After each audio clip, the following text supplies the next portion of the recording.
হিসেবে মাত্র ১,০০০ টাকার হেরফের। তাতেই রাজধানীর তুরাগে সজীব নামের এক যুবককে পিটিয়ে হত্যার অভিযোগ উঠেছে মাদক ব্যবসায়ী রুবেলের বিরুদ্ধে। নিহত স্বজনরা বলছেন, রুবেলের হয়ে গাঁজা বিক্রি করতেন সজীব। পুলিশের প্রাথমিক ধারণা, মাদক বিক্রির টাকাকে কেন্দ্র করে এই বিরোধের সূত্রপাত। মূল অভিযুক্ত ও জড়িতদের ধরতে অভিযান চলছে। মাত্র ১,০০০ টাকা, সেই হিসাবকে কেন্দ্র করেই বিরোধ, যার জেরে পিটিয়ে হত্যা করা হয়েছে সজীব নামের এক যুবককে। বৃহস্পতিবার রাত ৮টা নাগাদ রাজধানীর তুরাগ থানার নলভোগ কফিল মেম্বারের বাড়ির পূর্ব পাশে ঘটে এই ঘটনা।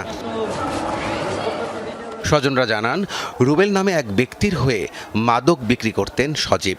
মাদক বিক্রির হিসাব দেওয়ার সময় ১,০০০ টাকা কম দেয়াকে কেন্দ্র করে রুবেলের সঙ্গে তার বিরোধ হয়। এক পর্যায়ে সজীবকে পিটিয়ে আহত করে রুবেল। গুরুতর আহত অবস্থায় তাকে উদ্ধার করে উত্তরার শহীদ মনসুর আলী মেডিকেল কলেজ হাসপাতালে নেওয়া হয়। পরে সেখানেই মৃত্যু হয় সজীবের। ময়নাতদন্তের জন্য মরদেহ পাঠানো হয়েছে শহীদ সোহরাওয়ার্দী মেডিকেল কলেজের মর্গে। নিহতের পরিবারের পক্ষ থেকে এ ঘটনায় মামলা করা হয়েছে। মা সালমা বেগমের অভিযোগ, মাদক বিক্রি করতে সজীবের অসম্মতি কাল হয়ে দাঁড়িয়েছে। যদি আমার এই কামটা না করস, আমি তোরা একবার মাইরে হেলাম খোলাই কইছে কেন মারবে, আমি কি অপরাধ দিয়ে মারবেন যে ব্যবসা না করলে তোর মারবেন। হেলতে কয়ে ডর বর দেখায় নিচ্ছি। আমার যেভাবে হত্যা করছে আমি তাকে বিশ্বাস চাই।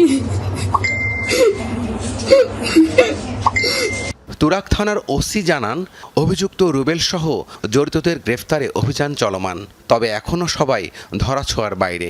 মাদক বিক্রির টাকা হিসাব দেওয়ার সময় ১,০০০ টাকা চুরি করছে, হয়তো ধরা পড়ছে, ওইটার জন্য লাঠি দিয়ে মারছে। মারার পরে প্রথম নিয়ে গেছিল শহীদ মনসুর আলী মেডিকেলে, পরে রাত্রেবেলা মারা গেছে। মাদক বিক্রির টাকা নিয়ে বিরোধী হত্যার মূল কারণ কিনা তা খতিয়ে দেখছে পুলিশ। রাব্বি সিদ্দিকী, যমুনা নিউজ, ঢাকা।